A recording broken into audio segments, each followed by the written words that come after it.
20 শতকের সেই চেনা রণক্ষেত্র ট্রেঞ্চ কিংবা বিশালাকার পদাতিক বাহিনীর কুচকাওয়াজ নয়। 21 শতকের যুদ্ধ আজ আপনার ড্রয়িং রুমের এসিতে কিংবা রান্নাঘরের তেলের বোতলে হানা দিচ্ছে। প্রশ্ন উঠেছে, আমরা কি তবে অজান্তেই পা রেখেছি তৃতীয় বিশ্বযুদ্ধের দোরগোড়ায়, নাকি ইতিহাস তার খোলস পাল্টে একদম নতুন রূপে হাজির হয়েছে আমাদের সামনে? ইউক্রেন, যে মাটিতে আজ 2 বছরের বেশি সময় ধরে বারুদের গন্ধে ভারী, একে কি কেবল দুই দেশের লড়াই বলা চলে? যখন কিয়েভের হাতে থাকা পশ্চিমা অস্ত্র এবং ন্যাটোর গোয়েন্দা তথ্য সরাসরি ক্রেমলিনকে চ্যালেঞ্জ জানাচ্ছে, তখন এটি আর আঞ্চলিক সংঘাত নেই, এটি হয়ে দাঁড়িয়েছে পরাশক্তিদের এক ভয়ঙ্কর প্রক্সি ওয়ার বা পরোক্ষ যুদ্ধ। আগুন ছড়িয়েছে মধ্যপ্রাচ্যেও। 28 ফেব্রুয়ারির সেই রক্তক্ষয়ী রাত পাল্টে দিয়েছে সমীকরণ। ইরান ও ইসরায়েলের পাল্টাপাল্টি ক্ষেপণাস্ত্র হামলা আর হরমুজ প্রণালীর অবরুদ্ধ জলপথ এখন বিশ্ব অর্থনীতির গলার কাঁটা। বিশ্বের 1/5 তেল সরবরাহ যেখানে হুমকির মুখে, সেখানে যুদ্ধ কি কেবল সীমান্তের, নাকি এটি বৈশ্বিক জ্বালানি ও অর্থনীতির নাভি দলে আঘাত?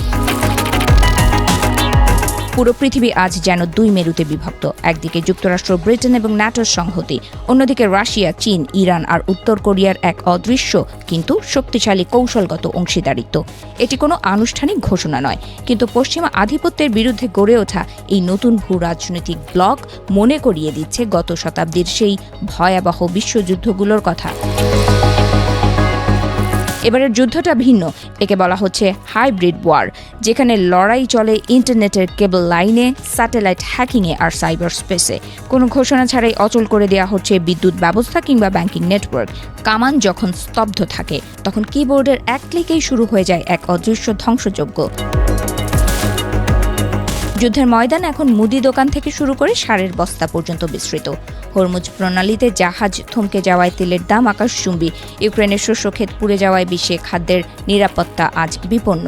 সরাসরি বোমা না পড়লেও মূল্যস্ফীতির আগুনেই পুড়ছে সাধারণ মানুষ। আধুনিক এই বিশ্বযুদ্ধে পকেটের টাকাও এখন এক একটি বুলেটের মতো খরচ হয়ে যাচ্ছে।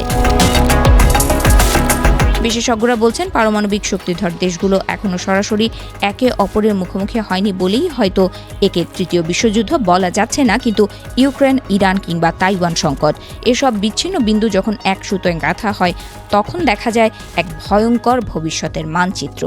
আমরা কি তবে বিশ্বযুদ্ধের প্রথম অধ্যায়টি পার করছি না বুঝেই? ইতিহাস সাক্ষী, বড় দুর্যোগগুলো সব সময় দামাবা বাজিয়ে আসে না, কখনো কখনো তা আসে নিঃশব্দে, খণ্ডিতভাবে। আজকের এই অস্থিতিশীল বিশ্ব ব্যবস্থা কি নতুন কোনো কোল্ড ওয়ার, নাকি পূর্ণমাত্রার মহাপ্রলয়ের পূর্বাভাস? সেই উত্তর দেবে সময়।